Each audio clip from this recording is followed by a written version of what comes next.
अस्सलाम वालेकुम। आज जो मैं रेसिपी लेकर हाजिर हुआ हूँ वो मुतंजन चावल बनाने की रेसिपी है, यानी कि रंगीन ज़र्दा बनाने की रेसिपी है। ये बहुत ही आसान तरीके से बनती है और इसमें जो तरीक़ेकार है वो मैं आपको बताता चलता हूँ। सबसे पहले हम इसमें पानी को उबाल रहे हैं और सेला चावल लिया है, 2 घंटे भिगो लिया है इसको। 3-4 इलायचियाँ डालेंगे, 2-3 लौंगे डाल दी हैं और ये हमने 2 घंटे चावल भिगोए थे। सेला चावल लिया है, चाहे तो आप बासमती ले लें, उसको आधे घंटे भिगोना होता है। और ये हमने इसमें चावल डाल दिए हैं। कुछ देर के बाद ये चावलों में उबाल आया और ये चावल हमारे पक रहे हैं। ये चावलों को हमने उबालते वक्त फुल गलाना होता है। जब भी ज़र्दा या मुतंजन ये रंगीन चावल बनाएं तो आपको चावलों को फुल से गला लेना होता है, यानी कि 100% कुक कर दें। लेकिन ये नहीं कि 100% का मकसद है कि आप उन्हें बिल्कुल ज़्यादा ओवर कुक ना हो जाएं। और ये देखिए, ये मेरे चावल गल गए हैं, तो मैंने आग फ्लेम बंद कर दिया है और मैं इसे जाली में छान लूँगा। और भी आप देख लें, अगर आपको लगे कि सख्त हैं तो थोड़ा सा और पका लें, कोई बात नहीं होती है। हर काम में आसानी पैदा करने के लिए अक्ल की ज़रूरत होती है। यह हमारे चावल तकरीबन पक चुके हैं, तो मैं इन्हें अब इसके छन्ने में छान लूँगा। और ये छानने के साथ मैं अब दूसरी चाशनी की बर्तन रख देता हूँ। इसमें थोड़ा सा पानी लिया है और आधा किलो चावल के लिए 400 ग्राम चीनी ली है।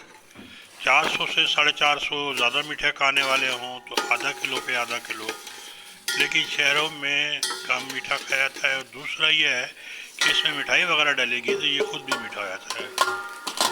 ये चावलों की चाशनी अगर आप देख लें गाढ़ी हो जाए या तार बनने लग जाए तो ये चावल इसमें डाल दें आप और इनको मिक्सअप कर दें। ये मिक्सअप कर देंगे तो इस तरह ये हमारा वाइट ज़र्दा बन जाएगा, यानी कि सफ़ेद बन जाएगा। और इसको जब मिक्स हो जाए, और ये गरम तो है ही पहले से, चावल भी गरम है और हमारा शीरा भी गरम है। और ये मिक्स करने के बाद इसे आप ढक दें। देखिए, मैंने ये इसको साफ़ कर लिया है और मैं अब इसे ढक दूंगा। ढक के आप 15 से 20 मिनट इसे स्लो आग पे पकाएं, दम पे पकाएं यानी कि। और ये जो है तैयार हो जाते हैं और 10 मिनट इसे बग़ैर दम के छोड़ दें आखिर में। ये देखिए, हमारे ज़र्दा जो है वाइट ज़र्दा, ये बिल्कुल तैयार हो गया है। पानी नीचे से खुश्क हो जाता है।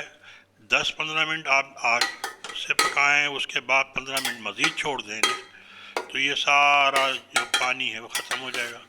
और इस तरह इन्हें खोल लें आप। अब मैंने ये पका लिए हैं, खोल लिए हैं, लेकिन सवाल ये है कि मैंने इनमें घी नहीं डाला है, चिकनाई नहीं डाली है।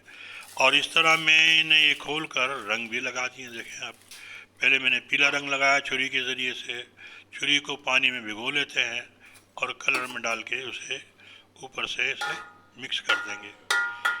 अगर आप पानी बहुत सारा डाल देंगे तो सारे पीले लाल हो जाएंगे और आपके सफ़ेद चावल नहीं बचेंगे, क्योंकि ये ऊपर रंगीन चावलों का छींटा लगाया जाता है, थोड़े से लगाया जाता है। ये कलर में छुरी नोक भिगोई है खाली और मैं रंग लेके आया हूँ और ये रंगीन हो गए। अब मरहला है इसमें घी लगाने का। बनस्पति घी लगा दें। थोड़ा सा ये मैंने घी गरम किया हुआ है, ज़्यादा नहीं, बहुत ही थोड़ा घी लगता है इसमें।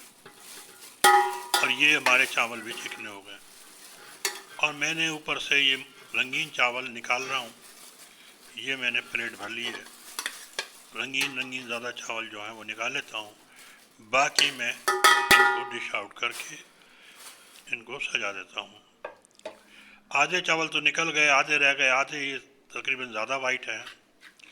इसे हम प्लेट में निकाल लेंगे आधे वाइट को, और ऊपर से रंगीन चावल भी इस पर लगा देंगे, और ये बहुत ही आलीशान जर्दा तैयार हुआ है। अब ये कलर वाले चावल ऊपर लगा देंगे इसके।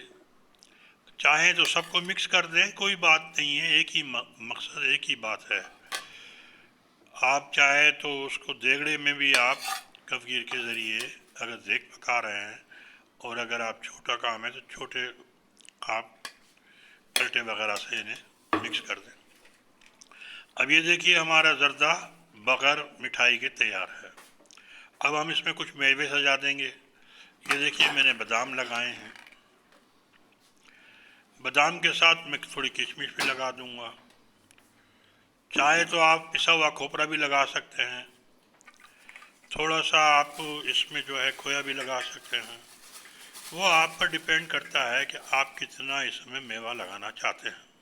और कुछ मैंने अशरफियाँ लगा दी हैं, यानी कि इसको पेठा भी कहते हैं, और ये मैंने थोड़ा हमारा वो रख दिया है खोया, और कुछ मैं चमचम भी रख दूंगा। अभी मैं इसे सिर्फ डेकोरेट कर रहा हूँ तो इसलिए लगा रहा हूँ, बाकी सारा सामान इसी में डाल देना है। ये मैंने चमचम लगा दिए हैं, और ये बहुत ही बेहतरीन डिश तैयार हुई है। इसी के साथ मैं आपसे इजाज़त लूँगा, अगली वीडियो में फिर मुलाकात होगी। इजाज़त चाहता हूँ, अल्लाह हाफिज़। बहुत बहुत मेहरबानी, नवाजिश आपकी। अगली वीडियो में फिर मुलाकात होगी।